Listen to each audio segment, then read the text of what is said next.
वपुः कर्णयोः कर्णिकारम् निम्रगवासः कनककपिशम् वैजयन्ती च मालाम् रन्ध्रानुवेणो दधरसुधया पूरयन् गोपवृन्दैः बृन्दारण्यं सपदरमणम् प्राविशदनीत कीर्तिः यः स्वानुभावमखिल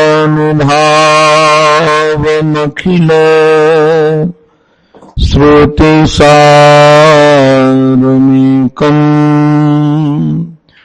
अध्यात्मदीपमति तितीरशतां तमोऽन्धम् संसारिणां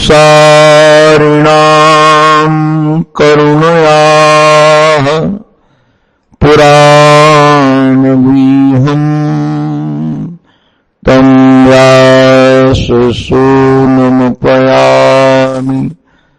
गुरुम्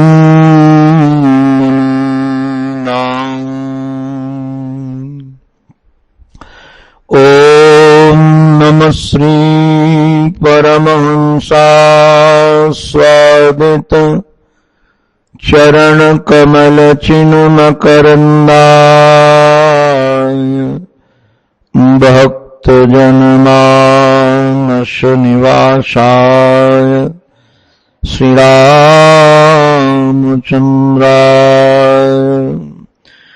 विश्वसर्गविसर्गादि नवलक्षणलक्षितम् श्रीकृष्णाख्यं परं धाम जगद्धाम नमामि अखण्डानन्दबोधाय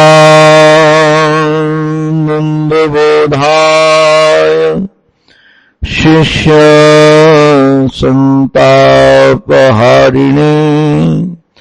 सच्चिदानन्दरूपाय तस्मै श्री गुरवे नमः। गुरुर्ब्रह्मा गुरुर्विष्णुः गुरुर्देवो महेश्वरः गुरुः साक्षात् परब्रह्म तस्मै श्री गुरवे नमः। तस्मै श्री गुरवे नमः। श्रीमन्नारायण नारायण नारायण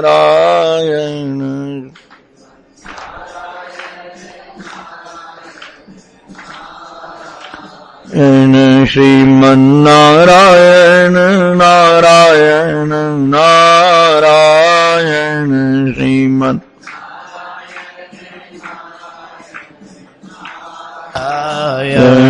लक्ष्मी नारायण नारायण नारायण लक्ष्मी नारायण नारायण नारायण लक्ष्मी नारायण नारायण नारायण लक्ष्मी नारायण नारायण नारायण श्रीमन्नारायण नारायण नारायण श्रीमन्नारायण नारायण नारायण सद्गुरु नारायण नारायण नारायण सद्गुरु नारायण नारायण नारायण येन सद्गुरु नारायण नारायण नारायण सद्गुरु नारायण नारायण नारायण येन श्रीमन्नारायण नारायण नारायण नारायण नारायण नारायण येन श्रीमन्नारायण नारायण नारायण नारायण नारायण नारायण येन राम नारायण नारायण नारायण राम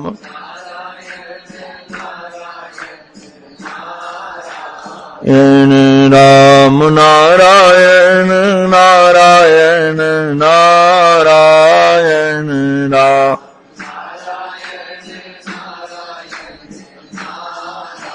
येन श्रीमन्नारायण नारायण नारायण श्रीम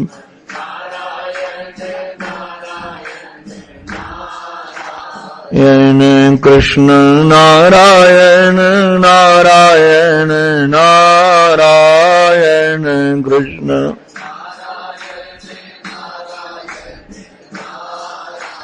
येन कृष्ण नारायण नारायण नारायण कृष्ण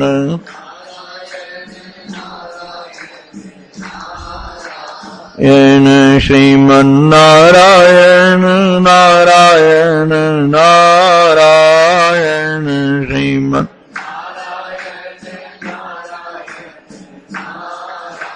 येन भजमन्नारायण नारायण नारायण भजमन्ना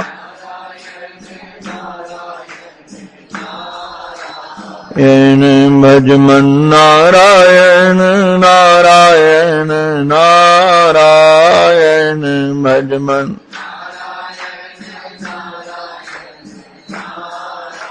येन श्रीमन्नारायण नारायण नारायण श्रीम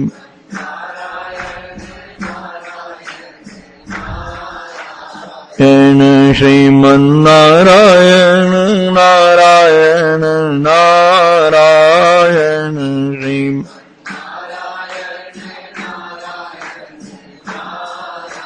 येन श्रीमन्नारायण नारायण नारायण श्री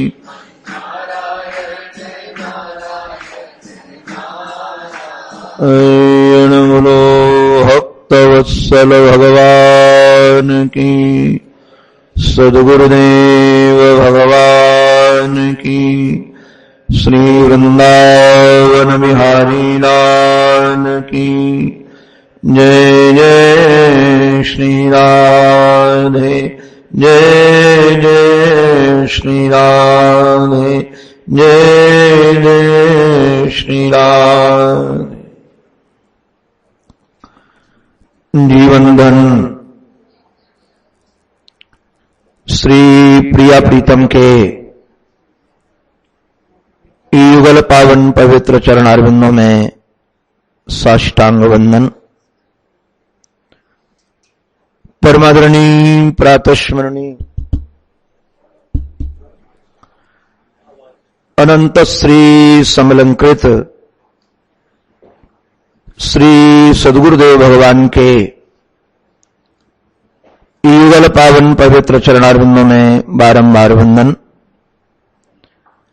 परमादरणी पूज्य संत वृंद, पूज्य विद्वत वृंद, भूदेव वृंद, हमारे सामरे सलोने सरकार की कथा से अनुराग रखने वाले भक्त वृंद एवं मातृशक्ति, आप सबके रूप में अपने जीवन धन की ही अनेकानेक आकृतियां निहारता हुआ आप सबके भी पावन चरणों में मैं बारंबार वंदन करता हूं।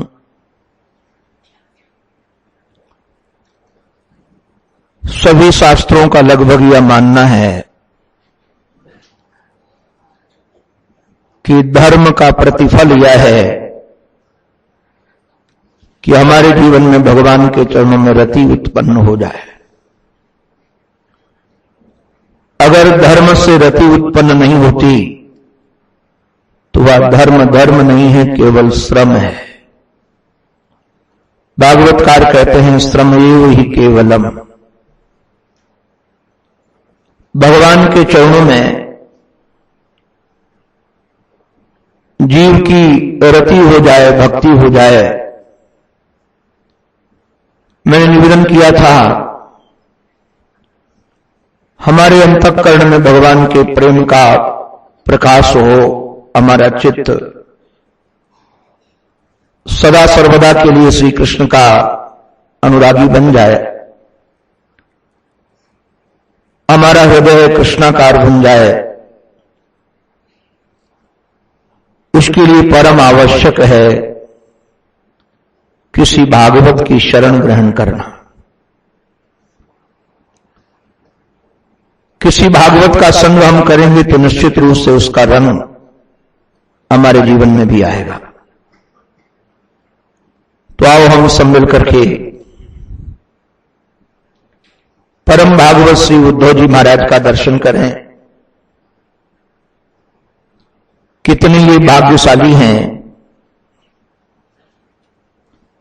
एकांत में एक दिन हमारे जीवन धन श्री कृष्ण ने श्री उद्धव जी महाराज का हाथ पकड़ लिया। गृहीत्वा पाणिना पाणी प्रपन्नार्ति हरो हरि। प्रपन्न की आरती का हरण करने वाले हरि ने श्री उद्धव जी महाराज का हाथ पकड़ा। हमारे श्री सुखदेव गुरुदेव ने उद्धव जी महाराज का परिचय दिया है। परम भागवत है, इनका परिचय भी मिलना आवश्यक है। भगवान जी ने अपना संदेश वाहक बनाना चाह रहे हैं। जो काम स्वयं करना चाहिए था वह काम श्री उद्धव जी महाराज से करवाना चाह रहे हैं। तो उद्धव जी महाराज की कोई न कोई विशेषता तो होगी। हमारे श्री सुखदेव जी महाराज कहते हैं वृष्णि नाम प्रवरो मंत्री कृष्णस्य दयिता सखा शिष्यो बृहस्पते साक्षात उद्धवो बुद्धि सत्तमः। हमारे श्री बल्लभाधीश ने सुबोधनी में वृष्णि नाम प्रवरः शब्द का अर्थ बड़ा रसीला किया है। वैसे तो वृष्णि वंश है, किंतु पूज्य आचार्य चरण कहते हैं इस विषय में ये उच्च कुल के बालक हैं। वृष्णि वंश बड़ा उच्च कुल है और नारायण निश्चित है कुलीन पुरुष की एक अपनी गरिमा होती है, अपनी महिमा होती है। कुल परंपरा से कई चीजें मिली होती हैं। कुलीनता की भी बड़ी गरिमा है, महिमा है। भागवत के टीकाकारों में से कई टीकाकार इस बात को स्वीकार करते हैं कि भागवत का जो प्रथम स्कंद है वह अधिकारी स्कंद है। इसमें श्रोता वक्ता के अधिकार का निरूपण किया गया है। तो परीक्षित जी महाराज का जो भागवत सुनने का अधिकार है उसके बारे में टीकाकारों ने कहा कि पहले तो उनकी वंश शुद्धि है, उच्च कुल के हैं, और दूसरी उनकी गर्भ शुद्धि है, और तीसरी उनकी कर्म शुद्धि है। उच्च कुल में उत्पन्न हुए हैं और उच्च कुल की महिमा सुनाते हुए उनकी मां, उनकी दादी, उनकी परदादी कैसी भागवत है, इसकी चर्चा प्रथम स्कंद में है ही। और इससे ज्यादा गर्व की शुद्धि और क्या हो सकती है। भगवान स्वयं उनके साथ गर्भ में निवास कर रहे हैं। कर्म शुद्धि आप जानते हैं, उनका कर्म सारा का सारा कर्म भगवत परायण है। तो सबसे पहली बात थी वंश शुद्धि की। श्री उद्धव जी महाराज का वंश बहुत शुद्ध है, पवित्र है, वृष्णिवंश है। और वृष्णिवंश में भी ये श्रेष्ठ है, प्रवर है। कई बार व्यक्ति का उच्च कुल में जन्म हो जाता है, किंतु कर्म ठीक न होने के कारण वह प्रवर नहीं बन पाता, किंतु कर्म बड़े पवित्र हैं इनके। तो वृष्णिवंश में प्रवर हैं, मंत्री हैं, श्याम सुंदर के दयिता सखा है। हमारे महर्षि तो एक बात बड़ी रसीली कहते हैं कि कोई बहुत बड़ा आदमी हो, विद्वान भी हो और समाज में प्रतिष्ठित भी हो, परिता उसकी यश कीर्ति छाई हो, किंतु क्या सब लोग अपने दिल की बात उसके सामने रख सकेंगे? हम कई बार देखते हैं कि गुरुजनों के सामने भी हम खुल नहीं पाते हैं। गुरुजनों के सामने भी अपने दिल की बात हम कह नहीं पाते हैं। कहना चाहिए। इसलिए कई बार गुरुजन करुणा करके, कृपा करके शिष्य के साथ मित्रवत व्यवहार करते हैं कि कम से कम ये अपना भाव हमारे सामने रख सके। किंतु हमने देखा है कि जब गुरुजन मित्र जैसा व्यवहार करने लगे तो सामने वाले की यदि योग्यता नहीं होगी तो उस व्यवहार को वह पचा नहीं पाएगा। बड़ा व्यक्ति जब कभी नीचे उतर करके व्यवहार करता है तो निश्चित रूप से सब लोग उसको नहीं पहचान पाते, सब लोग उसकी करुणा को, दया को, कृपा को नहीं समझ पाते। और वह नीचे इसलिए उतरता है कि साधक उसके सामने खुल सके। आप लोग जरा विचार कीजिएगा, कभी चिंतन कीजिएगा। डॉक्टर के पास हम जाएं, वैद्य के पास जाएं और हम अपने रोग का कारण न बताएं, रोग न बताएं, तो डॉक्टर वैद्य इलाज क्या करेगा? तो साधक का परम कर्तव्य होता है कि अपने गुरुजनों के सामने वह अपने दोषों की बात चर्चा कर सके, अपने हृदय को खोल सके। अब जरा ध्यान दीजिएगा, हमको लगता है कि भगवान ने इसीलिए श्री उद्धव को सखा बनाया है। और हमारे ठाकुर जी को तो सखा बनाना बहुत अच्छा लगता है। हम तो कई बार देखते हैं भगवान दास बनाना कम पसंद करते हैं, सखा बनाना ज्यादा पसंद करते हैं। आप देखिएगा पूरी यात्रा, रामचरित्र यात्रा देख लीजिए, राम जी की यात्रा। निषाद को उन्होंने सखा बनाया, केवट को उन्होंने सखा बनाया, सुग्रीव को उन्होंने मित्र ही तो बनाया, विभीषण को उन्होंने मित्र ही तो बनाया। अगर श्री राघव की योग्यता के आधार पर विचार करें तो मुझे तो नहीं लगता कि कोई उनका सखा बनने लायक था। निषाद में भी कोई ऐसे प्रसाद पूर्वक व्यवहार नहीं है कि वह उनके सखा बनने के योग्य हो, और न ही सुग्रीव में, न ही विभीषण में। किंतु ये भगवान की करुणा है, भगवान की कृपा है और इस संबंध को भगवान ने स्वीकार किया है। ये दैता सखा का अभिप्राय यह है, ये दैता सखा का अभिप्राय श्री कृष्ण के ओर से ये संबंध का प्रस्ताव आया है और बहुत महत्वपूर्ण है। हमारे पूज्य पंडित जी महाराज हमारे तो गुरुकल्प हैं, उनसे बहुत कुछ पाया है।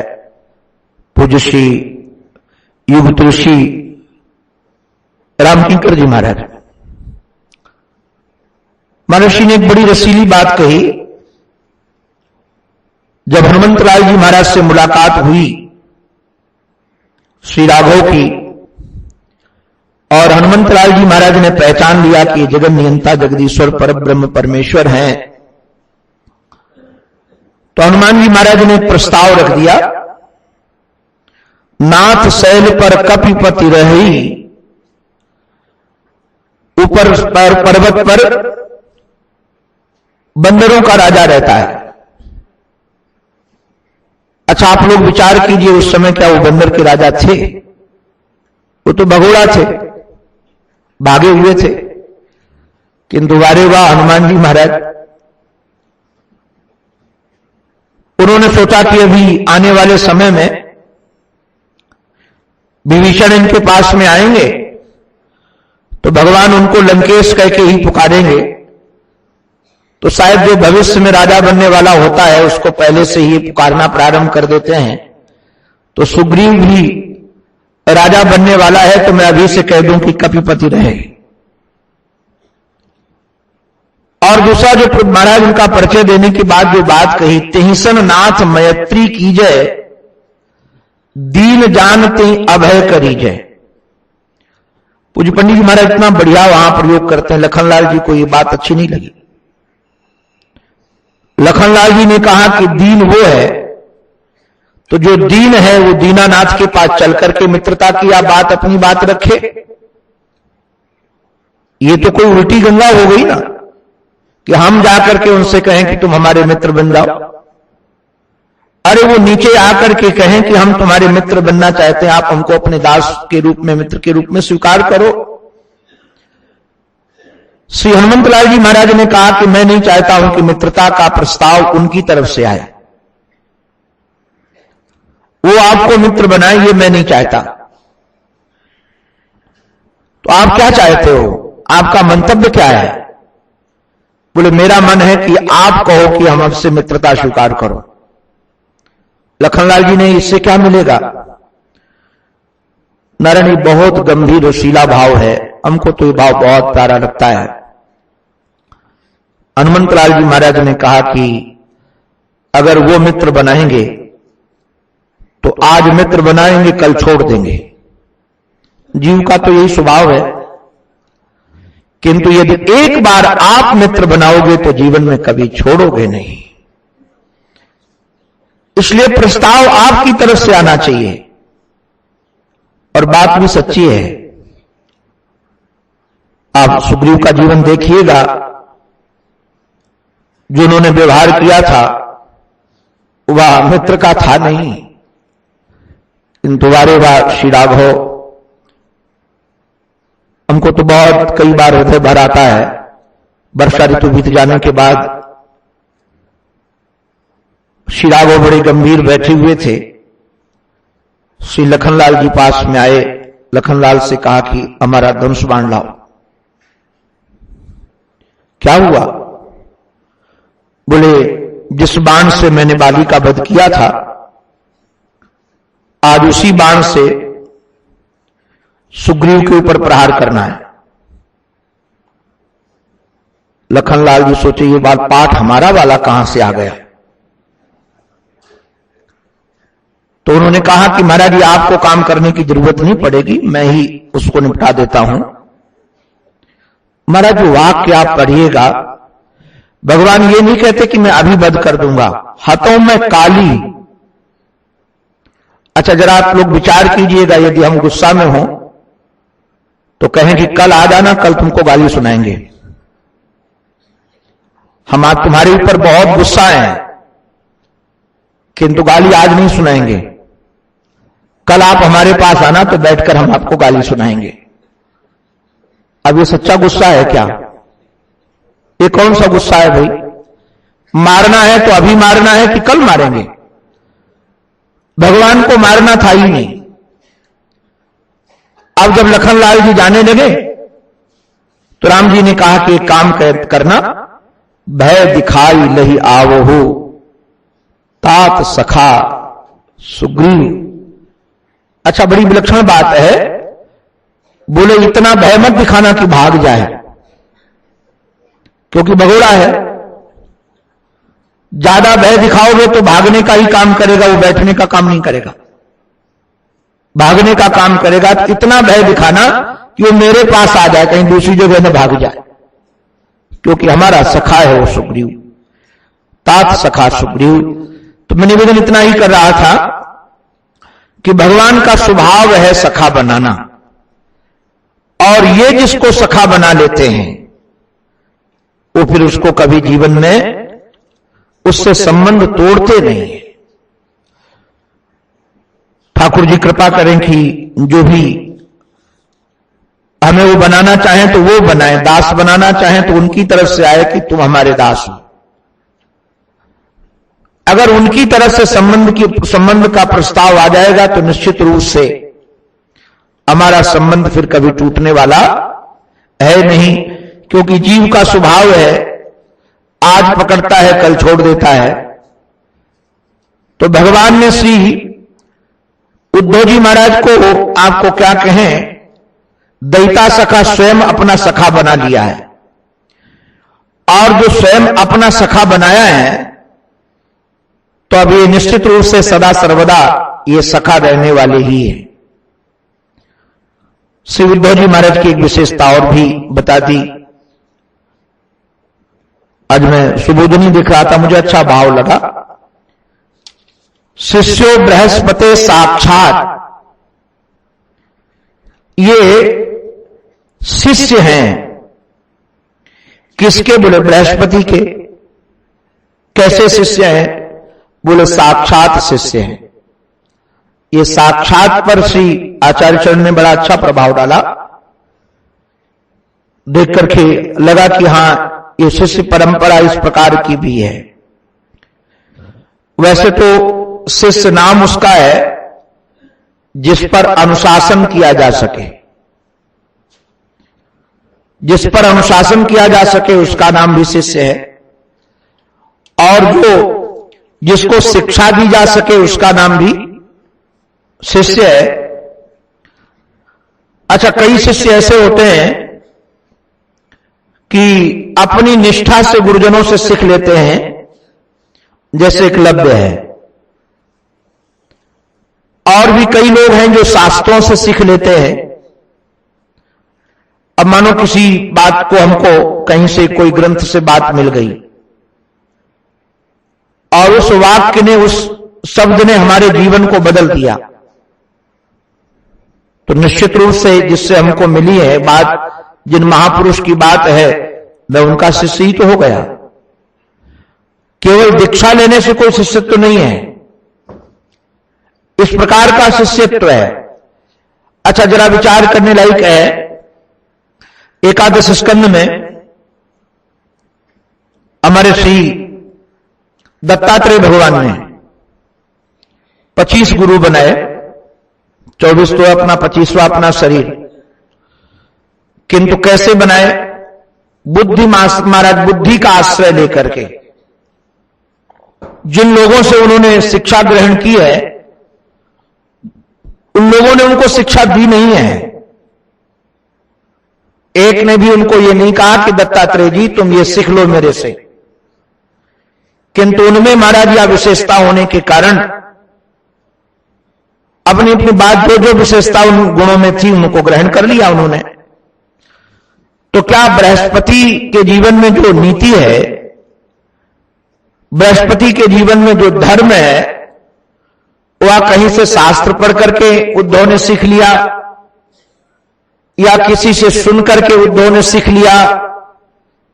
तो बोले नहीं, साक्षात साक्षात बृहस्पति के श्री चरणों में बैठ करके उन्होंने सिखाया है। ये हमारे आचार्य श्री बल्लभाधीश जी का वाक्य है। ये साक्षात शब्द का यही अर्थ किया उन्होंने कि साक्षात उनके चरणों में बैठकर सीखा। कल मैंने निवेदन किया था कि कई बार हमको बुद्धिमान, धीमान, योगनिष्ठ, तपोनिष्ठ, साधन सिद्ध महापुरुष की प्राप्ति हो जाए और महापुरुष हमको सिखाना भी चाहें, किंतु हमारे पास बुद्धि न हो तो हम उसको क्या पकड़ पाएंगे? अच्छा, कई बार ये होता है, जरूरी नहीं होता है कि आप किसी महापुरुष के पास में हैं तो उनके सद्गुण ही ले लें। कई बार ऐसा होता है, हम तो देखते हैं बचपन से कि महापुरुषों के साथ में जो लोग रह रहे हैं, जरूरी नहीं है कि आत्म कल्याण के लिए ही रह रहे हो, भगवत प्राप्ति के लिए ही रह रहे हो, अन्य कामना से भी लोग रहते हैं। अब अन्य कामना से रहते हैं तो उन अन्य कामनाएं उनकी पूरी हो जाएंगी, किंतु जो गुरुदेव में गुण है वो गुण अपने जीवन में नहीं आ पाएंगे। कामनाएं पूरी हो जाएंगी, कामना पूरी होने में कोई दिक्कत नहीं है, किंतु जो गुरुदेव का जीवन है, जो गुरुदेव जिस चीज में जीते हैं, वह हमको नहीं मिल पाएगा। तो कहा यह बुद्धि सत्तम है, बुद्धिमानों में सर्वश्रेष्ठ है। ये 6 विशेषताएं तो ऐसे हुई। 7वीं विशेषता द्वितीय श्लोक में महाराज उन्होंने ली है, तमाह भगवान प्रेष्ठम भक्तम एकांतिनम क्वचित गृहीत्वा पाणिना पाणी प्रपन्नार्ति हरो हरि। तमाह भगवान प्रेष्ठम, कल हम लोगों ने ये प्रेष्ठ शब्द की व्याख्या सुनी थी। प्रेष्ठ नाम किसका है, किसको प्रेष्ठ कहते हैं? श्री उद्धव जी महाराज हमारे जीवनधन गोविंद के प्रेष्ठ हैं और भक्त हैं और एकांतिक भक्त हैं।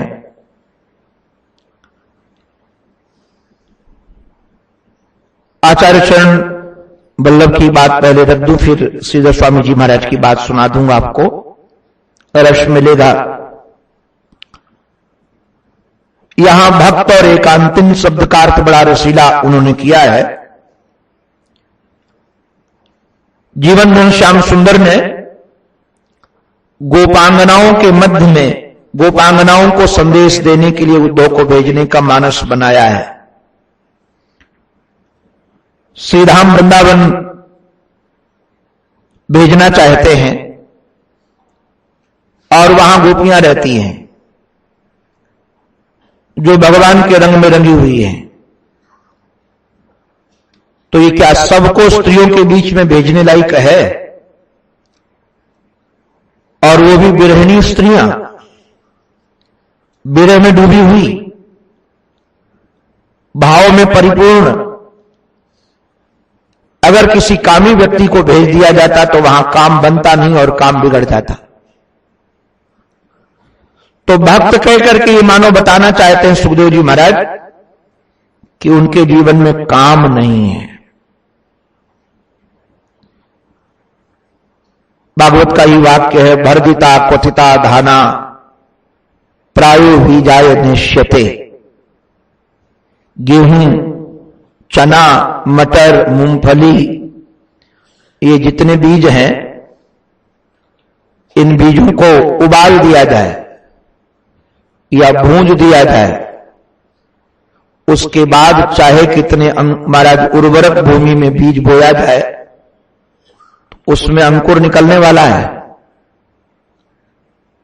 अंकुर निकलेगा नहीं। बीज सड़ जाएगा किंतु उससे अंकुर निकलने वाला नहीं है। तो सचमुच में भगवत विरह में जिसका अंतःकरण मानो ऐसा दग्ध हो गया है कि अब काम का अंकुर कभी निकलने का प्रभाव होने वाला नहीं है। और जिनके बारे में स्वयं श्री ठाकुर जी ने प्रमाण पत्र दिया तृतीय स्कंद में कि उद्धव हमसे अणुमात्र भी न्यून नहीं है, क्योंकि कभी इनको विषयों ने रौंदा नहीं है।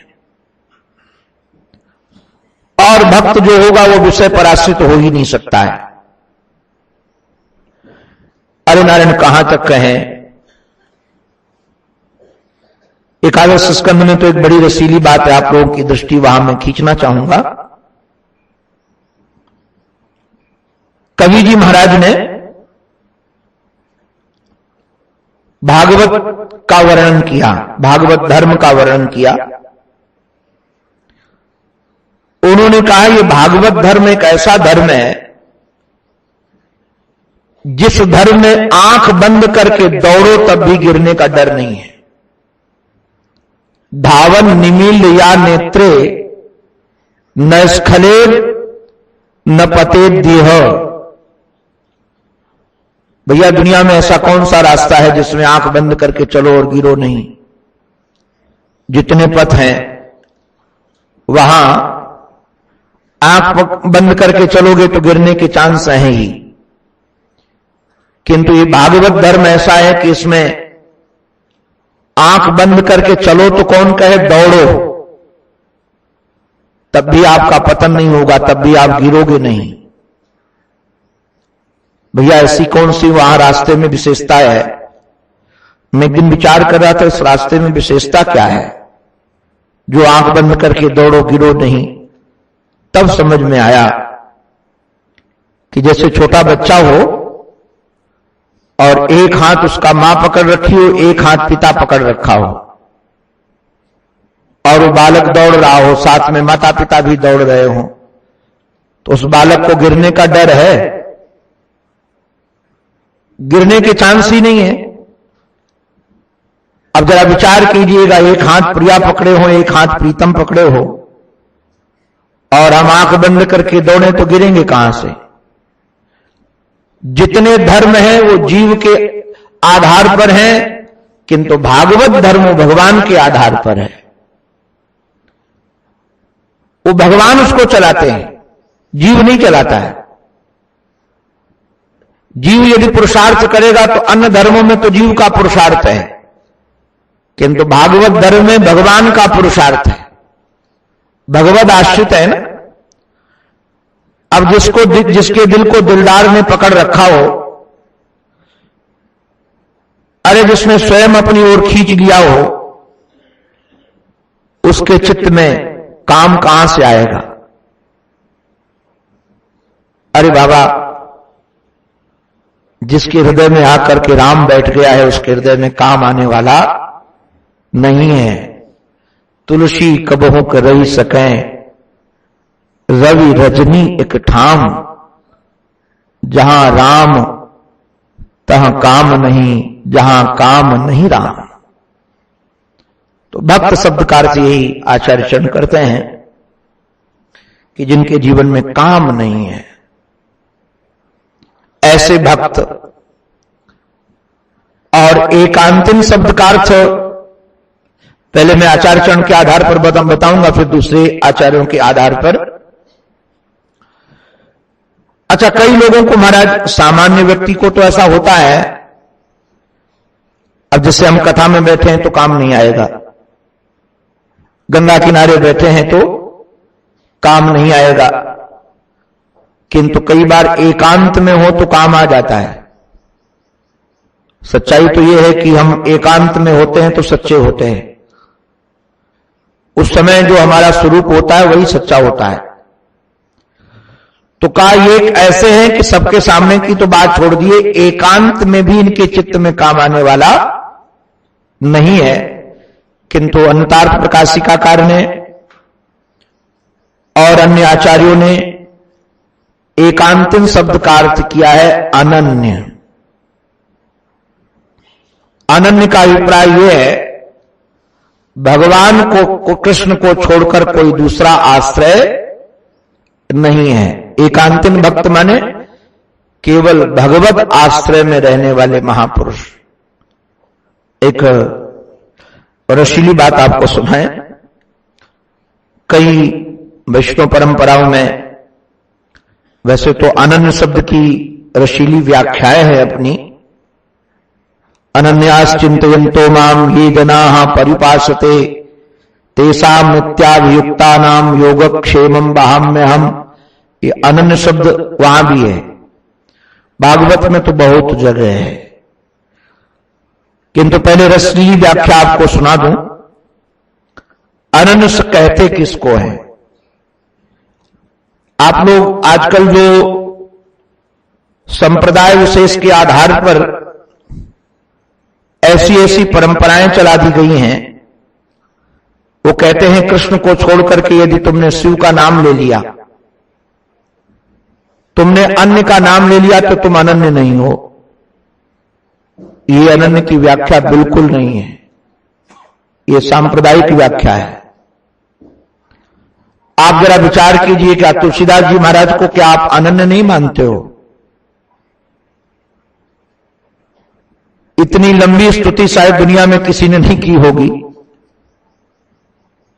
संत प्रवर ने ऐसा कोई है ही नहीं जिसको अपनी स्तुति में शामिल न किया हो। तो क्या वह अनन्य नहीं रहे? अरे बाबा, वो अनन्य है ही, किंतु सबकी स्तुति करके मांगते क्या है, बस ये महत्वपूर्ण है। भगवान के चरणों में प्रीति ही मांगते हैं। चाहे वह गणपति की स्तुति करे, चाहे वह अन्य देवी देवता की स्तुति करे, इसका नाम अनन्यता है। तो हमारे ब्रज में बड़ी प्रसिद्ध घटना है। श्री बलवाधीश जी के सुपुत्र श्री विठल प्रभु अपने परिकर के साथ मथुरा से श्री गोवर्धन जा रहे थे। उस समय श्री श्रीनाथ जी महाराज श्री गोवर्धन में ही विराजमान थे और बहुत सारा परिकर पालकी पर आरूढ़ आचार्य पीठ पर बैठे हुए हैं, साक्षात भगवत स्वरूप ही हैं। रास्ते में एक ब्रजवासी महाराज मेड़ पर घास उसकी रखी, घास पर ही बैठकर रसिया गा रहा है, बड़े मौज में, बड़े आनंद में। तो आचार्य चरण की पीठ वालों सहयोगियों ने कहा, सेवकों ने कहा, पार्षदों ने कहा कि हटो हटो हटो, हमारे आचार्य चरण आ रहे हैं, हमारे प्रभु जी आ रहे हैं।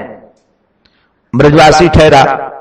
ब्रजवासी ने कहा, तेरे आचार्य में कोई लाल लगे हैं क्या? मैं काहे को हटूं? अरे बोले, हमारे आचार्य में बहुत विशेषताएं हैं। बोले, क्या विशेषताएं पहले बता। बोले, मेरे आचार्य चरण अनन्य हैं। तो ब्रजवासी बड़ी मस्ती में था, बोले, तेरे आचार्य अनन्य हैं तो मैं फनन्य हूं, मैं काहे को हटूं। महाराज, ब्रजवासियों का खेल बड़ा निराला होता है। उन पर ठाकुर जी बलिहार हैं।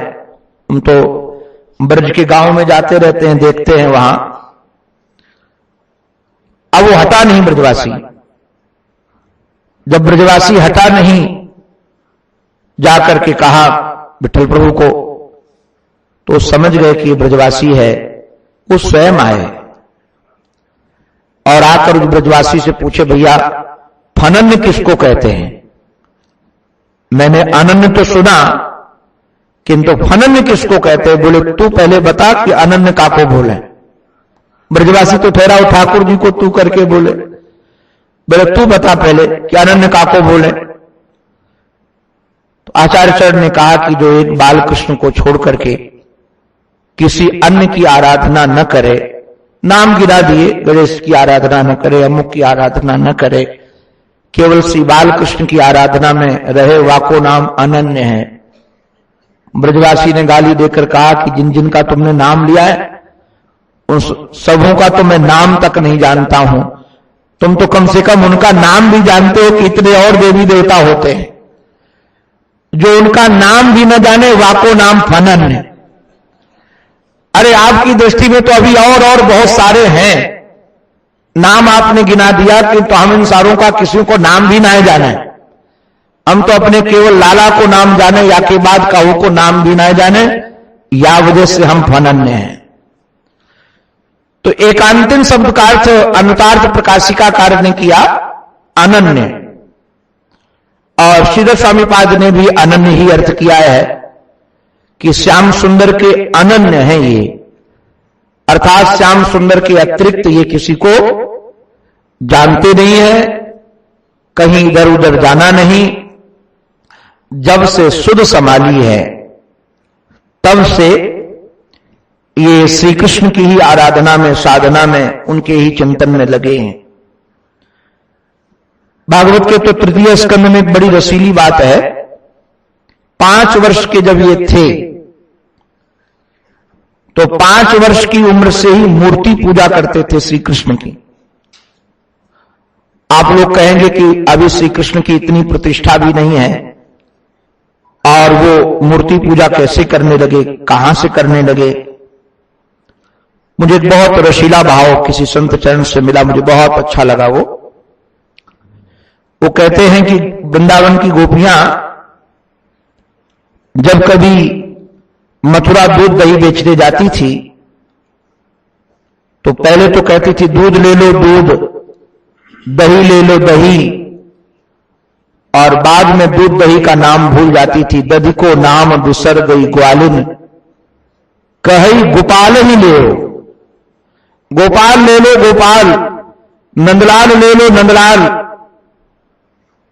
देवकी मां के कर्ण कुहरों पर जब यह ध्वनि आई, क्योंकि उनको पता था कि हमारे लाल का नाम गोविंद है, हमारे लाल का नाम कृष्ण है, उनको लगा कि हमारे लाल को कौन बेच रहा है।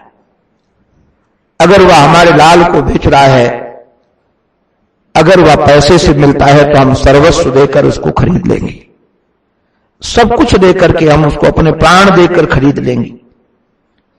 अपने भवन से दौड़ करके आई और दौड़ करके आकर के गोपी को पुकार करके कहा कि तुम कृष्ण बेचती हो, गोपाल बेचती हो। गोपी के नेत्रों में अश्रु भर आए, बोले नहीं मैं दूध दही बेचती हूं। अभी तो तुम पुकार रही थी गोपाल ले लो गोपाल, नंदलाल ले लो नंदलाल। तो कहा क्या करें, वही मेरे मन में बस गया है। जो इधर उधर महाराज सावधानी हटती है तो उसी का नाम निकलने लगता है। महाराज ये सुन करके कहा कि तुम गोपाल को जानती हो, नंदलाल को जानती हो, तुमने कभी उसको देखा है? गोपी ने कहा जब से उसको देखा है तब से कोई दूसरा दिखता ही नहीं है। आप पूछती हो कि देखा है, आंख ओट को आवत नहीं, अब तो कोई आंखों की ओर आता ही नहीं, कोई दूसरा दिखता ही नहीं है। ये सुनते ही महाराज देवकी मां बहुत रोई और विचार करने लगी कभी क्या इन आंखों को भी उसका मुखचंद्र देखने का सौभाग्य मिलेगा, कभी क्या मैं भी उसे हृदय से लगा सकूंगी। पता नहीं उसके आने के पहले ही कहीं शरीर का देहावसान न हो जाए, क्योंकि अब सहा नहीं जाता है। महाराज उसकी दयनीय दशा देख करके देवकी मां की गोपी बड़ी चिंतित हो गई। उस बिचारी को क्या पता था कि ये वो प्राची दिशा है जिससे श्री कृष्ण चांद उदित हुआ है। उस गोपी को पता भी नहीं था और वह जानकारी में थी भी नहीं। घर में आई खोई खोई रहे, न उसका घर में काम मन लगे, बस बार बार श्री देवकी मां का मुख नजर आए और बार बार उनकी वाक्य शैली नजर आए कि हम अपने प्राण देकर खरीद सकती हैं अगर कोई बेचने वाला मिल जाए। उसके पति ने कहा बाबरी क्या हुआ यार, तू जब से आई है तो सब खोई हुई है। उसने सारी घटना बता दी और कहा कि अगर मेरा बस होता तो मैं श्री कृष्ण को ले जाकर के एक बार उनकी गोद में बैठाल देती, किंतु मेरा बस नहीं है, मैं उनको उधर ले नहीं जा सकती। उस गोप ने कहा कि बाबरी तू चिंता मत कर, जैसे श्री कृष्ण है ना मैं वैसी ही मूर्ति बनाता हूं, एक नहीं कई बनाता हूं। हाथ में लड्डू लिए बनाता हूं, माखन लिए बनाता हूं, खेलते हुए बनाता हूं, मुझे बनाना आता है। और उस गोप ने नारायण श्री कृष्ण की मूर्तियां बनाई, कई मूर्तियां बनाई और सजा धजा करके कहा कि अब ले जाओ। अब पुनः आवाज लगाना वहीं दरवाजे पर, कोई गोपाल ले लो गोपाल, कोई नंदलाल ले लो नंदलाल। जो महाराज आवाज लगाई तो आवाज सुनते ही देवकी मां दौड़ कर आई और दौड़ करके आकर के कहा कि तू कृष्ण बेचती है? बोले हाँ हाँ, आज मैं कृष्ण बेचती हूं। और टोकरी खोल करके महाराज एक से एक दिव्य श्री कृष्ण का विग्रह निकाल कर रखा। तो उसने कहा ये सब मुझे दे दो, कितनी कीमत है? गोपी के नेत्रों में अश्रु भरे थे। कहा मां क्या कीमत इसकी लगा सकती हूं, ये अमूल्य है, इसका मैं मूल्य नहीं बता सकती। देवकी मां रोने लगी कि हम भी कुछ देने की स्थिति में नहीं, मेरे पास कुछ भी नहीं है। अपने आभूषण उतार उतार करके देने लगी, मंगलसूत्र है, कंगन है। कहा ये ले जाओ। गोपी बिलक पड़ी। कहा ना मां, मैं ये कुछ नहीं ले सकती हूं, आप इनको रख लो। महाराज रख लिया। अब तो पूरे बिस्तर पर श्री कृष्ण के विग्रह ही सजे हैं। रात्रि में छाती में लगा लगा करके सुलाती है, मेरे लाल को नींद आ जाए, लोरियां सुनाती है। प्रातःकाल जगाती है जैसे कोई अपने लाल को जगाए। वसुदेव जी महाराज भी थोड़े प्रसन्न हुए कि कम से कम इसको कोई संबल मिल गया है। रोज दिन भर रोती रहती थी, अब इसी में लगी रहती है। किंतु नारायण जब ये चर्चा फैली और कंस को पता चला कि कृष्ण के खिलौनों से हमारी बहन खेलती है हमारे दुश्मन के, तो क्रूर कर्मा आकर के एक एक खिलौनों को आंगन में पटक पटक करके अपने पैरों से कुचल दिया।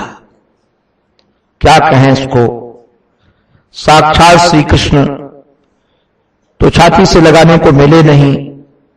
अगर खिलौनों से समझौता कर रही थी तो क्रूर कर्मा ने खिलौनों से भी समझौता नहीं करने दिया। बहुत रोई, किंतु ये चर्चा पूरे मथुरा में फैल गई। और मथुरा में फैली तो लोगों में क्रांति जगी। तो लोगों ने कहा कि अच्छा, अगर वो श्री कृष्ण के खिलौने तोड़ना जानता है तो अब हम अपने घर घर में खिलौने रखेंगे। उस समय से ही श्री कृष्ण के खिलौने प्रत्येक मथुरा के घर घर में आने लगे और घर घर में रखते थे। उसी समय से श्री उद्धव जी महाराज उनमें से एक खिलौनों के साथ, एक मूर्ति के साथ वह भगवत भाव से ही खेलते थे, भगवत भाव से खेलते थे। तो एकांतिक भक्त हैं ये, अनन्य भक्त हैं। जब से सुध संभाली है तब से उनके अतिरिक्त ये किसी को जानते नहीं है। आज ऐसे भक्त को गृहीत्वा पाणिना पाणी, भगवान ने हाथ से हाथ पकड़ा। एक रसिक ने तो बड़ी अच्छी बात कही और लगता भी है वो भाव से, आप लोगों को शायद जानकारी होगी। हमारे ब्रज में परंपरा है, अवध में भी परंपरा है और जनकपुर में भी परंपरा है, सखी परंपरा। जो शरीर से तो पुरुष होते हैं किंतु साधना काल में अपने जीवन में सखी परंपरा को जीते हैं। वैसे तो गुरुदेव की ऐतुकी करुणा के कारण मुझे इन संप्रदायों का गहनतम चिंतन करने का अवसर मिला। जैसे हमारे यहां वृंदावन में निम्बार्क संप्रदाय परंपरा है, बहुत अद्भुत है। वहां निम्बार्क की परंपरा में, आचार्य चरण की परंपरा में जब दीक्षा दी जाती है तो एक मंजरी भाव दिया जाता है।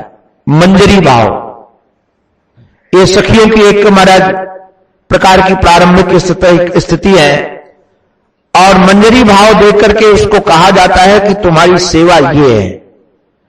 क्योंकि साधना काल में एक भाव आप नहीं पालोगे, एक संबंध अपने शरीर जीवन में नहीं रखोगे तो आराधना का क्रम कहां से निश्चित होगा।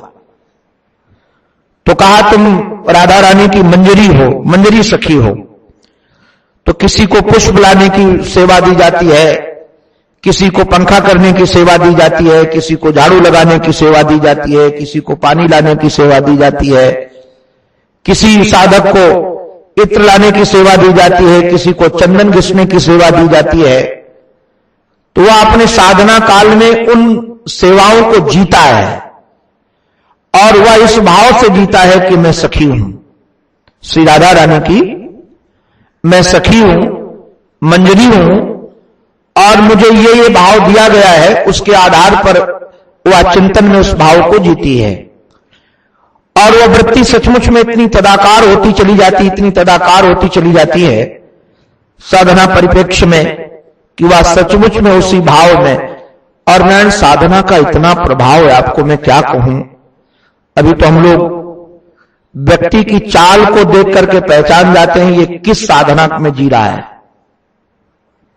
अगर वह गोपी भाव में जीता है तो उसकी चाल बदल जाती है, उसका देखने का ढंग बदल जाता है, उसका बोलने का ढंग बदल जाता है। वह है भले ही पुरुष किंतु चलेगा मटक करके, देखेगा बिल्कुल तिरछी चितवन से। कारण क्या, उस मंजरी भाव को जीते जीते वह शरीर में प्रभाव पड़ गया है।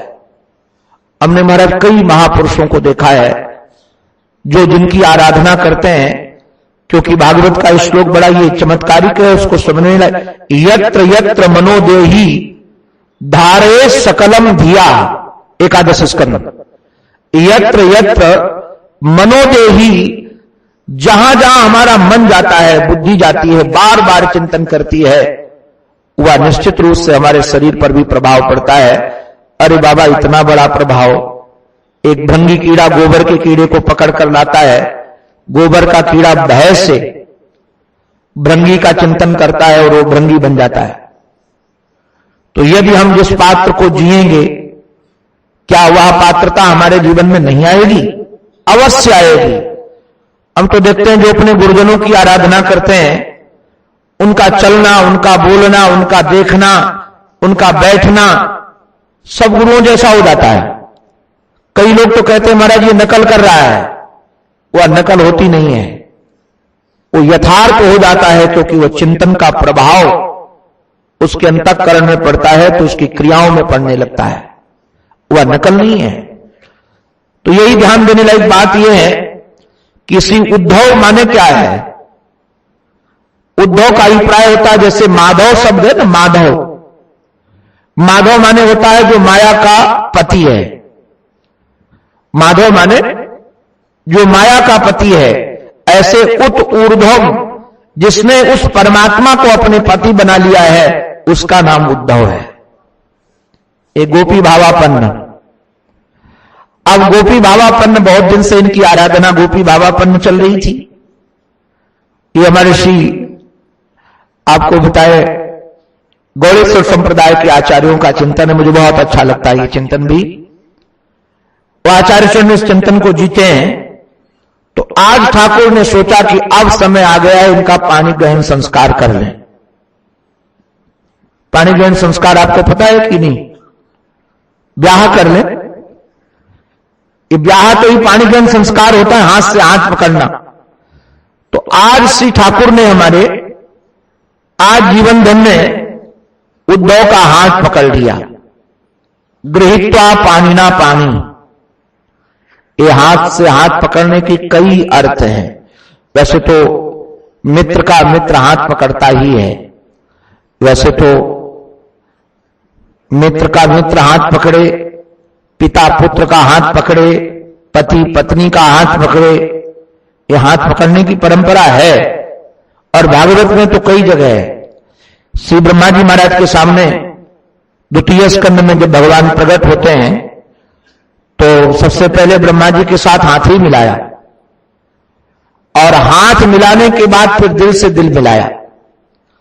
तो एक आचार्य चरण तो यहां तक कहते हैं कि भगवान ने उनका हाथ से ही पकड़ कर नहीं रखा, उद्धव का हाथ से पकड़ने के बाद अपने छाती पर लगा लिया और कहा कि देखो हमारे हृदय की क्या गति है, तुम समझ सकते हो, तुम जान सकते हो कि इस विरह में कैसे मैं जी रहा हूं।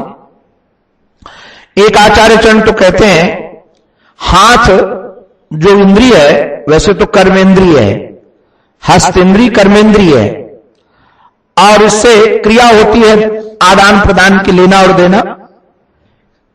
अयम में हस्तो भगवान, कर्मकांड वाले कहते हैं हमारा हाथ ही भगवान है, क्योंकि मैं इस हाथ से जो चाहूं सो कर सकता हूं, इसका फल है। तो कर्म होता है यदि किसी से तो हाथ से होता है। अब कर्म का ये कर्मेंद्रिय भी हाथ इंद्रिय, तो भगवान ने कहा जो कर्म हमको करना था, अर्थात जो काम हमें करना चाहिए था, मुझे जाना चाहिए था वृंदावन और मुझे उनसे मिलना चाहिए, वो काम हम तुमसे कराना चाहते हैं, इसलिए हम तुम्हारा आज हाथ पकड़ रहे हैं। वैसे ना ये स्पर्श दीक्षा भी है, कई परंपरा में स्पर्श करके मस्तिष्क पर हाथ रख करके भी शक्ति का अनुसंधान कर देते हैं। तो मानो अपने हाथ से उनका हाथ पकड़ करके अपना सामर्थ्य उनको दे दिया, अपनी जीवन की जो जो विशेषताएं हैं वो उनको दे दी। और कैसे भगवान है, बोले प्रपन्नार्ति हरो हरि, प्रपन्न की आरती। अच्छा, इसमें दोनों बातें हैं भैया, हमारे महाराज जी तो इसका बहुत अच्छा रशीला अर्थ करते, बोले हर भी है और हरि भी है। इस समय हर और हरि दोनों कैसे हैं, दोनों बातें हैं, प्रपन्नार्ति हरो हरि। हर भी, हर माने शंकर और हरि माने नारायण। तो श्री कृष्ण शंकर बनकर के और हरि बनकर क्या कर रहे हैं, दोनों बनकर के। बोले भाई हरि उसका नाम होता है जो मन का हरण कर ले, पाप का हरण कर ले, दुख का हरण कर ले, और यहां आरती का हरण करने वाले हैं। अच्छा, कई बार ये होता है मानो आरती है और हरण कर ली गई, मानो कोई वस्तु आपके पास में है और किसी ने उसका हरण कर लिया, किंतु उस वस्तु को नष्ट नहीं किया, तो हो सकता है कि दोबारा भी आने के चांस तुम्हारे पास में है। आज नहीं तो घूम करके फिर वह तुम्हारे पास पहुंच सकती है वस्तु, किंतु हरण करके भी उसका नाश कर दिया जाए तो फिर आने के चांस हैं, फिर मिलने के चांस हैं। तो भगवान श्री कृष्ण अपने प्रपन्नों की आरती का हरण करके उस आरती का संहार कर देते हैं कि दोबारा आरती हमारे भक्त के पास में न जा सके। प्रपन्नारती हरो हरि, भगवान प्रपन्न की आरती का हरण करने वाले हैं। और कई जगह आप जानते हैं ये प्रपत्ति जब जीवन में आती है, एक बार भी यदि कोई भगवान का हो जाए, एक बार, हमारे संतों ने, आचार्य चरणों ने, पुराणों में कई जगह श्लोक आया है, सकृत देव प्रपन्नाय तवास्मीति च याचते, सकृत देव प्रपन्नाय तवास्मीति च याचते, अभयम सर्वभूतेभ्यो ददाम मेतद व्रतम मम। भगवान कहते हैं एक हमारा व्रत है, एक हमारी प्रतिज्ञा है। क्या व्रत है आपकी, क्या प्रतिज्ञा है आपकी? बोले एक बार, ये सकृत माने होता है एक बार, एक बार कोई हमारी शरण में आ जाए और कह दे कि मैं तुम्हारा हूं, तवास्मीति च याचते, मैं तुम्हारा हूं, महाराज फिर भगवान उसको सब जगह से अभय प्रदान कर देते हैं। अभयम सर्वभूतेभ्यो, सब भूतों से अभय प्रदान कर देते हैं। तो ये जो प्रपन्न है उसकी यार एक बार आ गया अपनी शरण में ना, एक बार प्रपन्न हो गया, काम बन गया। बहु नाम जन्म नामंते ज्ञानवान माम प्रपद्यते। महाराज एक बार, यहां जैसे कहा तो कैसे प्रपन्न हो जाए आपके, एक बार यदि कोई भगवान के प्रपन्न हो जाता है तो निश्चित रूप से उसकी रक्षा भगवान करते हैं। तो हमारे श्री ठाकुर का यह रूप वर्णन किया गया। वैसे तो 3 विशेषताएं श्री ठाकुर की यहां बताई गई। और 9 विशेषताएं श्री उद्धव जी की बताई गई। 9 विशेषताएं श्री उद्धव जी की हैं, भागवत की हैं, और 3 विशेषताएं भगवान की हैं। भगवान की विशेषता क्या क्या है? बोले इनकी विशेषता यही है, प्रपन्नार्ति हरो हरि है, ये विशेषता इनकी है। और महाराज इन्होंने श्री उद्धव जी महाराज का हाथ पकड़ करके कहा, गच्छोद्धव ब्रजम सौम्य। हे सौम्य, हमारे श्री ठाकुर जी इनको संबोधन दे रहे हैं सौम्य। सौम्य कहने का अभिप्राय क्या है? उमा के सहित जो भगवान शंकर होते हैं उनका नाम सौम्य है। सांब कहते हैं ना, सांब, सा अंब सांब। जो मां के सहित हैं वही सांब हैं। और जब मां के सहित होते हैं ना भगवान शंकर, तब नारायण ये संहार नहीं करते हैं, फिर प्यार करते हैं। और जब अकेले होते हैं तब संहार करते हैं। हमारे संत चरण कहते हैं कि आप पूरी रामचरितमानस आप खोज लीजिएगा, देख लीजिएगा, जब तक जानकी मां साथ में नहीं तब तक राम जी ने किसी का वध नहीं किया है। एक व्यक्ति ऐसा था जो वध के योग्य था, जयंत, किंतु भगवान ने उसका भी वध नहीं किया, उसको भी छोड़ दिया। आप देखिएगा, ब्याह के पहले राम जी ने सुबाहु को कई लोगों का उद्धार किया है, किंतु ब्याह के बाद जब तक जानकी साथ में रही हैं तब तक श्री राम जी ने किसी को मारा हो तो आप बताओ? व्याघ्र को मारा, विराट को, वो भी जाने के बाद मारा है। भगवान जो खोज में निकले ना जानकी के, और वो जानकी साथ में नहीं थी, मां के साथ हो तो भगवान निश्चित रूप से, आप जरा विचार कीजिए व्यवहार में ही आप देख लो, पिता चाहे कितने क्रोध में हो अपने बालक के ऊपर, किंतु यदि मां आकर बीच में खड़ी हो जाए तो फिर बालक को मार सकेंगे पिता? नहीं मार पाएंगे।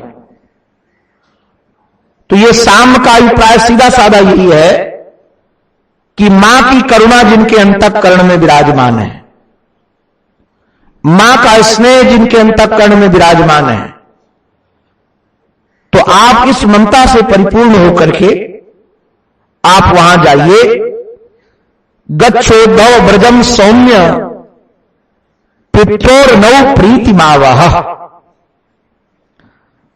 यहां आचार्यों ने केवल श्री बल्लभातीश ने नौ की जगह नह पाठ माना है, और सब अधिकतर लोग नौ ही मानते हैं कि हम दोनों के माता पिता, हम दोनों के जो माता पिता है, हम दोनों का अभिप्राय दाऊ दादा और हमने, हमारे माता पिता, हमने उनको माता पिता अपना माना, दाऊ दादा ने माना। और यहां दोनों का अभिप्राय यह है कि यदि हमारे माता पिता है तो आप हमारे सखा हो, तो स्वाभाविक है सखा जब सखा के माता पिता से मिलता है तो उनको मम्मी पापा ही तो कहता है। हमारे माता पिता हैं तो तुम्हारे भी माता पिता हैं, तो हमारे माता पिता को आप क्या करो, प्रीति ढोकर के ले जाओ। प्रीति मां बह धातु दोनों अर्थ में है, बापरापणे है ना, ढो करके ले जाओ। और लगता है ये प्रीति क्या ढोने की वस्तु है क्या? प्रीति कोई लाद कर ले जा सकता है क्या? इसीलिए रत्नाकर आदि हमारे दिव्य महापुरुषों ने जो भाव लिए हैं वो बहुत यथार्थ भाव है, कल उनके भाव हम सुनाएंगे आपको। उन्होंने ये माना है कि पत्र लिख करके भगवान ने दिया है। कल हम पढ़ रहे थे, सब गोपियां पूछती हमको कहा लिखो है उद्धव, हमको कहा लिखो है उद्धव। रत्नाकर जी महाराज ने तो लगता है ये बाह जो है ना, पत्र तो ढोकर ले जाया जा सकता है। भगवान ने पत्र लिख करके रखा था कि ये पत्र लेकर के जाकर के हमारे माता पिता को दे देना। तो ये पत्र हमारा लेकर के दे देना, अथवा आप हमारे स्नेह को जानते हो, हमारे प्रेम को जानते हो, मानो उनको जाकर के बता देना कि हम उनका कितना स्मरण करते हैं, उनकी याद में कितना विह्वल हो जाते हैं। और एक बात और भी है, केवल माता पिता को ही संदेश नहीं देना है, वहां और भी कोई है। कौन है? बोले गोपी नाम मद वियोगाधिम मत संदेशैर विमोचय।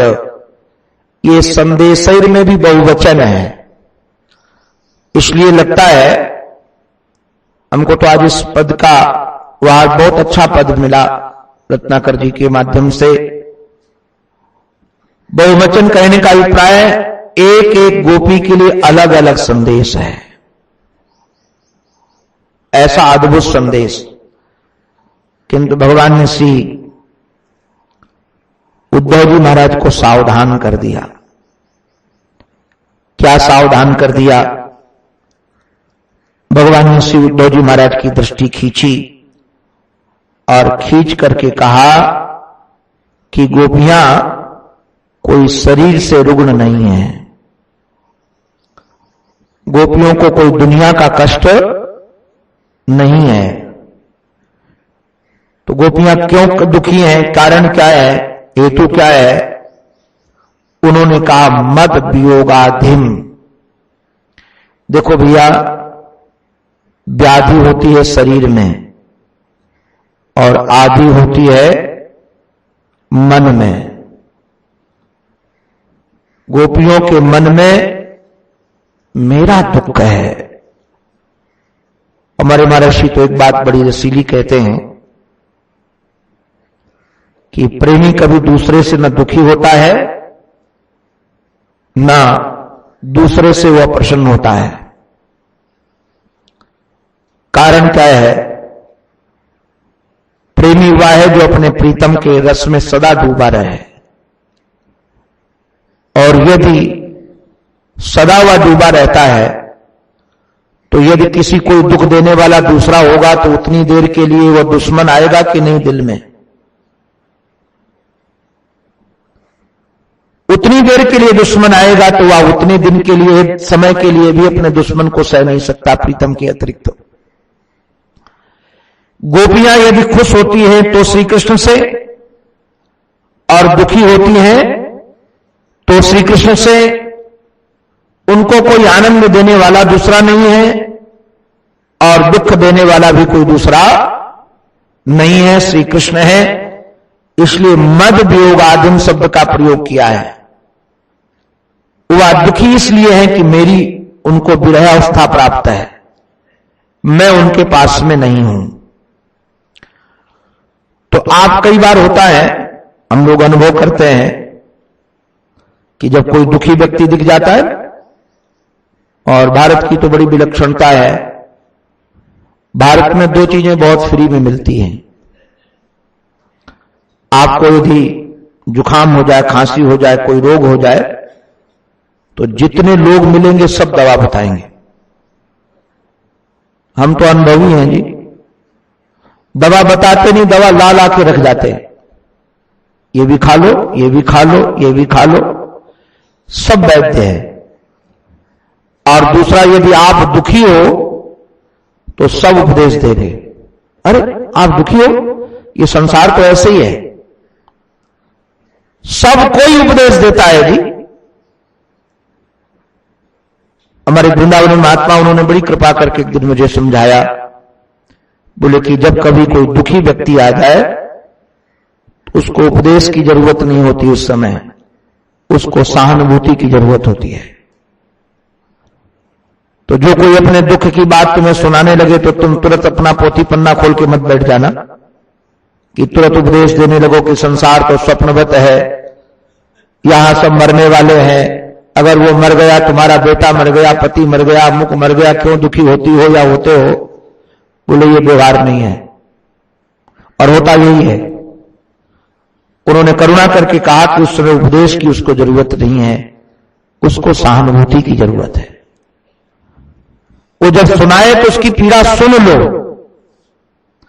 उन्होंने कहा पीड़ा सुनना भी तुम्हारी आराधना है, सुन लो उसकी पीड़ा।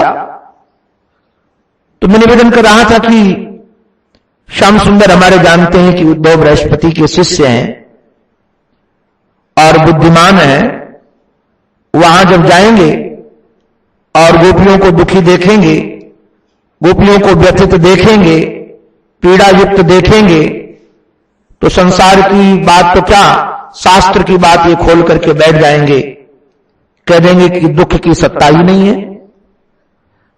अरे संसार की सत्ता नहीं तो दुख की सत्ता कहां से है? तो उन्होंने कहा कि अपना प्रवचन मत सुनाना, अपनी बात वहां मत बताने बैठ जाना। इसलिए भगवान ने जोर दिया है मत संदेशैर विमोचय, जो मैं तुमको संदेश दे रहा हूं मेरे वाक्य सुनाना, तुमको दूसरे की चर्चा, शास्त्र चर्चा, मुख चर्चा सुनाने की जरूरत नहीं है। मत संदेशैर विमोचय, अगर उनका दुख दूर होगा तो केवल मेरे संदेश से। आपको क्या बताएं, उद्धव जब गए हैं भी, जब वहां पहुंचेंगे तो आपको सुनाएंगे उसका पूरा विस्तार से। उद्धव के परिचय हो जाने के बाद उन्होंने कहा श्रूयताम संदेशो भवती नाम।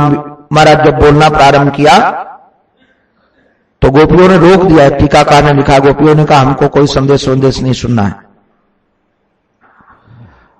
अरे जिनसे बात करती थी आज उनका संदेश सुनने का समय आ गया, हमको संदेश नहीं सुनना है। तो एक सखी ने कहा कि बाबरी अरे सुन ले, जैसे पहले स्तोत्र कृष्ण आदि से सबल से सूचना भेज देते थे, कदम में तेरे चलिए यो कटीली आंखन वारी, तो कहीं ऐसा ना हो कि यहीं कहीं बैठे हों और ये बुलाने के लिए आए हों, उनका संदेश बताने के लिए आए हों कि अमुक जगह बैठे हैं, चलो मिल लो। और हम यदि इनका संदेश न सुने तो उनसे मिले बगैर रह जाएं। इसलिए उद्धव से बात की, सुनने ने तो सुनने वाली ही नहीं थी वो, दूसरे का प्रवचन क्या सुनेंगी। इसलिए उन्होंने कहा मत संदेशैर विमोचय, मेरे संदेश से उनका दुख दूर होगा। वैसे यहां प्रश्न तो नहीं है नारायण, किंतु एक पूर्व पक्ष उठ सकता है कि माता पिताजी को तो संदेश भेजना तो ठीक है, माता पिता के प्रति दायित्व है, किंतु ये गोपियां तुम्हारी हैं कौन? गोपियों के साथ क्या संबंध है? मित्र है ना। अब मित्र मित्र से तो ये वार्ता कर सकता है, पूछ सकता है कि भाई जिनके पास आप हमको संदेश वाहक बना करके भेज रहे हो, मेरा प्रश्न है आज से कि आपका उनसे संबंध क्या है? नारायण जो ठाकुर जी ने संबंध बताया है, अद्भुत संबंध बताया है। बलिहार होने का मन होता है। ठाकुर जी ने कहा ता मन मनस्का मत प्राणा मदर्थे त्यक्त दैहिका मामेव दैतम प्रेष्ठम आत्मानं मनसा गताः ता मन मनस्का। ये जो ता मन मनस्का है, ता तो स्त्रीलिंग का ही, ये साते ता बहुवचन है। इसके आचार्य चरण ने कई अर्थ किए, अलग अलग आचार्यों ने। मई मनो यासाम ता मन मनस्का, मुझमें जिनका मन है। आपको बताएं, गोपियों का मन अपने शरीर में नहीं था, श्री कृष्ण के शरीर में था। गोपियों का मन अपने शरीर में नहीं था, श्री कृष्ण के पास में था। और हम लोगों ने कई बार सुना ही है कि जब श्री उद्धव जी उनको समझाने लगे गोपियों को वहां पहुंच करके कि तुम ब्रह्म का चिंतन करो, ईश्वर का चिंतन करो, तो गोपियों ने यही कहा, उद्धव मन न भये 10-20, एक हुतो तो गयो श्याम संग, को आराध है ईश। मन 10-20 नहीं, एक ही मन है, और वो मन श्री कृष्ण के साथ चला गया है। अब हमारे पास अपना मन भी नहीं है। तो ता मन मनस्का का अर्थ पहला तो यही है कि वो मन मनस्का है, अर्थात मेरे में उनका मन है, और दूसरा है मम मनो यासुता, मन मनस्का, मेरा मन जिसमें है। अभिप्राय क्या हुआ, श्याम सुंदर के शरीर में गोपियों का मन, और गोपियों के शरीर में श्याम सुंदर का मन। हमारा मन वहां है, उनका मन हमारे पास में है। और दूसरी बात और भी है, अहमेव मनो यासाम ता मन मनस्का, मैं ही जिनका मन हूं। ये हमको बहुत अंतरंग भाव लगता है, मैं ही जिनका मन हूं, अर्थात अब उनका मन मन नहीं रहा। मैं कई बार पहले चिंतन करता था, विचार करता था कि लोग कहते हैं मन को पवित्र करो, मन को शांत करो। मैं बहुत खोजता था कि मन को पवित्र कैसे किया जाए। बहुत जगह संतों से पूछता था कि मन को पवित्र कैसे किया जाए, मन को पवित्र करने का साधन क्या है, कैसे मन पवित्र होगा। अब भाई मन अलग अलग पवित्रता का खेल है। जैसे धन को पवित्र करने का साधन है दान, इंद्रियों को पवित्र करने का साधन है संयम, शरीर को पवित्र करने का साधन है स्नान। ये स्नान से गंगा स्नान कर लिया तो शरीर पवित्र हो गया। बुद्धि को पवित्र करने का साधन है भगवत ज्ञान, भगवत ज्ञान से बुद्धि पवित्र होती है। तो मन पवित्र करने का साधन क्या है? अब कोई स्थूल पदार्थ तो है नहीं मन जो इसको किसी साधन से पवित्र कर दिया जाए। नारायण, इस मन को पवित्र करने का साधन है कि पवित्र परमात्मा का चिंतन किया जाए, क्योंकि मन का अपना कोई आकार नहीं है। मन जिसका चिंतन करता है तद आकार बन जाता है। अगर वह असद वस्तु का चिंतन करेगा, दुष्ट वस्तु का चिंतन करेगा, तो वह उस आकार का बन जाएगा। और यदि वह परमात्मा का चिंतन करेगा तो पवित्र तो परमात्मा है, और यदि वह परमात्मा का चिंतन करेगा तो निश्चित रूप से वह पवित्र हो जाएगा। तो पवित्र होने का साधन है भगवत चिंतन। मन को बार बार मनमोहन में लगा दिया जाए। हमारा मन महान तब बनेगा जब महान मनमोहन का चिंतन करेगा।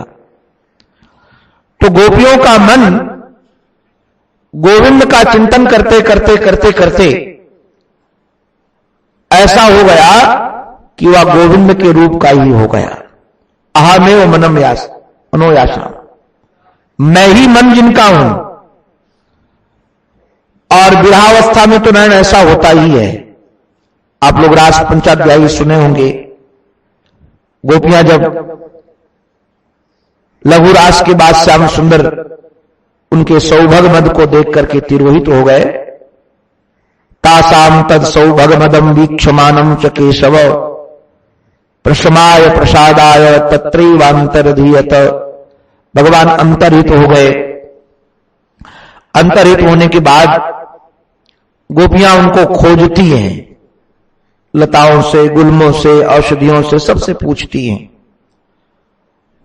और पूछते पूछते जब पता नहीं चला तो श्री कृष्ण में हो गई। कृष्णो हम पश्चित गति, मैं कृष्ण हूं अभिप्राय क्या हुआ इसका कि मन ऐसी दशा में उनका पहुंच गया कि उनको यह लगने लगा कि मेरा मन कृष्ण नहीं है, कृष्ण ही मैं हूं, मैं ही कृष्ण हूं। वो लीला बहुत अद्भुत है। ये सब रास आदि के चिंतन बड़े रसीले भी हैं, दार्शनिक भी हैं। तो आज मानो उन्हीं भावों को श्याम सुंदर जी रहे हैं। श्री उद्धव जी महाराज का हाथ पकड़ करके बैठे हुए कह रहे हैं कि ता मन मनस का, गोपियां हमारे मन वाली हैं और हमारे प्राण वाली है। मत प्राणा, मत प्राणा का अभिप्राय मैं ही उनका प्राण हूं। गोपियों के शरीर में कोई पंच प्राण नहीं चल रहे हैं। अगर वो जीवित है तो केवल मेरे प्राणों के कारण जीवित है। मैं ही उनके शरीर में प्राण बन करके संचार कर रहा हूं। मेरे शरीर में उनके प्राण और उनके शरीर में मेरे प्राण। मत प्राणा, अच्छा वो है तो सन्यासिनी, किंतु भैया ध्यान रखने लायक है, ये त्यक्त दैहिका का अर्थ यही है कि शारीरिक सुख उन्होंने त्याग दिए हैं। शारीरिक सुख सुविधा व स्वीकार नहीं करती हैं।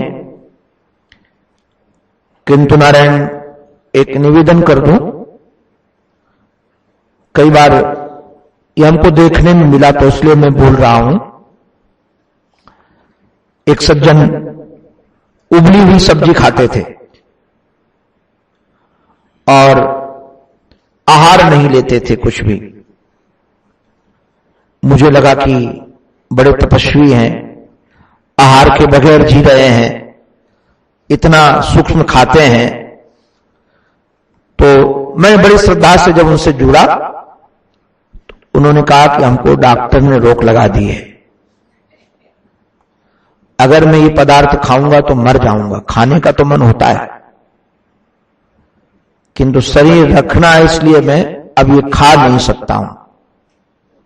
आप समझ गए होंगे, एक व्यक्ति डॉक्टर के रोक लगाने के कारण संयमी बना है और एक व्यक्ति भगवत प्राप्ति के लिए संयमी बना है। दोनों में जमीन आसमान का फर्क है कि नहीं? एक परवश है, एक जानबूझकर उसने साधन स्वीकार किया है। तो गोपियों ने जो सुख का परित्याग किया है, शारीरिक सुख का, वह शारीरिक सुख का परित्याग परिस्थिति के कारण नहीं है, मेरे लिए है। मेरे लिए उन्होंने परित्याग किया है। मदर्थे,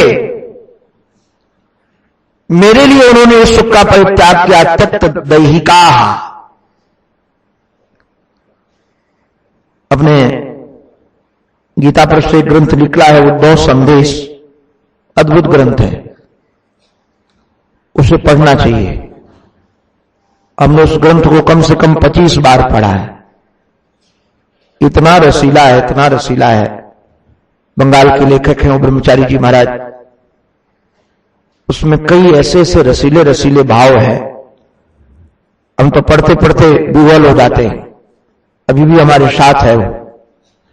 मैं तो कम से कम 1000 लोगों को ग्रंथ दिया होगा हमने, अपने साथ रखते हैं। कोई मिलता है तो पकड़ा देते, ये पढ़ो, हृदय कोमल बनेगा। उसमें एक बड़ी रसीली बात है तो टीका की, किंतु बहुत रसीली बात है कि श्याम सुंदर को अक्रूर जी महाराज लेकर के चले गए। तो अक्रूर जी महाराज के पहले तो रथ के पीछे गोपियां दौड़ी थी और जब तीव्र गति से दौड़ नहीं पाई, दौड़ के घर से निकल करके वृंदावन से निकलकर वन में पहुंच गई। बाद में जब तक रथ दिखता रहा, रथ देखती रही और रथ दिखना बंद हो गया तो धूल देखती रही, धूल देखना भी बंद हो गया। तो फिर वो गोपियां घर लौट करके नहीं आई, बन बन भटकती रही। हे श्याम सुंदर, हे श्याम सुंदर, उनके विरह में उनको पुकारती रही। और शायद बद में विदग्ध माधव, ये गौड़ेश्वर संप्रदाय के आचार्यों का ग्रंथ है, उसमें ये वर्णन है कि जामवती ये जामवंत की बेटी नहीं है, दत्तक बेटी है। वृंदावन की जो गोपी बन बन विह्वल होकर के कृष्ण कृष्ण पुकारती हुई मूर्छित पड़ी थी, तो जामवंत जी ने देखा तो उसको बेटी समझ करके अपने यहां लेकर के चले गए। महाराज वो विरह पढ़िएगा कभी, ये अद्भुत अद्भुत ग्रंथ हैं। वृंदावन चंपू है, विदग्ध माधव है, अद्भुत उसमें लीलाओं का ऐसा रसीला वर्णन है, हम तो कई बार पढ़ते पढ़ते विह्वल हो जाते हैं। उस समय जो गोपियों का वहां वर्णन है, भागवत में इतना विस्तार से वर्णन नहीं है विरह का। गोपियां कभी किसी वृक्ष के नीचे मूर्छित पड़ी हैं, और कहां तक कहे नारायण, इनकी मूर्छा कई दिन तक नारायण टूटती नहीं थी, सखाओं की भी। तो वर्णन यह है कि हिरण जो वन में घूमते रहते थे, तो हिरण को भी विरह होता था गोविंद का। तो जब इनको मूर्छित देखते थे ना, तो आकर के उनकी नाक में अपनी नाक लगाकर सूंघते थे कि सांस आ रही है कि नहीं, कहीं शरीर तो छूट तो नहीं गया। तो उन हिरणियों की आंखों से बहे हुए आंसू जब उनकी नासिका में गिरे, क्योंकि वो उनको देख रही हैं, उस आंसुओं से उनकी महाराज जो मूर्छा है टूट जाती थी। अगर हिरणियों के आंसू न मिले तो मूर्छा टूटे ही नहीं। ये गोपियों ने शारीरिक सब सारे सुख छोड़ दिए थे। और आप सब जानते ही हैं, नारायण हरि भजन में ये तीनों न सुहाए। नारायण की बात ये सचमुच में अद्भुत कवि हैं, संत हैं। ये तीनों कभी न विषय भोग न वार्ता, ये जो सोचे कि हम भगवत भक्त भी हैं और रसीले रसीले पदार्थों में हमारा चित्त बार बार जाता रहे, अभी कहां भक्ति है जी। बहु वार्ता बहुत बात भी नहीं सुहाती है। तो इन गोपियों ने विषय के सारे सुख त्यक्त दैहिका, ये श्री कृष्ण विरह में सारे शारीरिक सुखों का परित्याग कर दिया था। क्यों? बोले माम एव दैतम प्रेष्ठम, मैं ही उनका दैत हूं, मैं ही उनका प्रेष्ठ हूं। आत्मानम मनसा गता, सर्वस्व मेरे में समर्पण करने वाली गोपियां, इसलिए उनको संदेश ले जाना है। आज मैं इन श्लोकों का पाठ करते हुए एक बात आई, अपने भाव को यदि अपना प्रीतम समझ ले तो जीवन धन्य हो गया। मुझे लगा कि कम से कम गोपियों की चित्त की स्थिति गोविंद जानते तो हैं, और उनका जानना ही साधक के लिए पर्याप्त है। उनका जानना ही साधक के लिए पर्याप्त है। उनको पता चल गया है कि गोपियां कैसे जीवित हैं। और भी गोपियों के बारे में कई भाव जीवन भर श्री कृष्ण हमारे उद्धव के सामने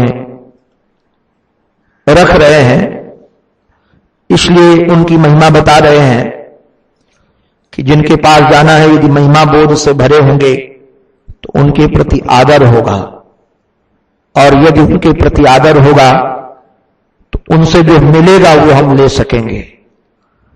हमने देखा है कोई बड़ी से बड़ी बात कोई सामान्य व्यक्ति कह के जाए हमारा आदर नहीं, तो हम स्वीकार नहीं कर पाते, किंतु छोटी सी बात जिनके प्रति हमारा आदर है वो कह देते हैं तो हम तुरंत स्वीकार कर लेते हैं।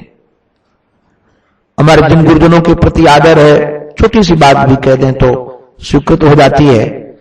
तो भगवान चाहते हैं कि श्री उद्धव गोपियों के बहिरंग स्वरूप को ही नहीं, अंतरंग स्वरूप को भी जाने, जिनको मैं जानता हूं, जिनको मैं पहचानता हूं। इसलिए श्री ठाकुर उद्धव के सामने ये भाव अभिव्यक्त कर रहे हैं। शेष चर्चा नारायण कल होगी। अंत में अपने आराध्य के पावन चरणों में हमारी यही प्रार्थना है, हमारी मति, हमारी रति, हमारी गति एकमात्र उन्हीं के चरणों में बनी रहे। इसी प्रार्थना के साथ ये उनकी वाणी उन्हीं के पावन पवित्र चरणारविंदों में समर्पित। बोलो भक्तवत्सल भगवान की जय, सद्गुरुदेव भगवान की जय, श्री वृंदावन बिहारी लाल की जय। जय श्री राधे, जय जय श्री राधे, जय जय श्री राधे।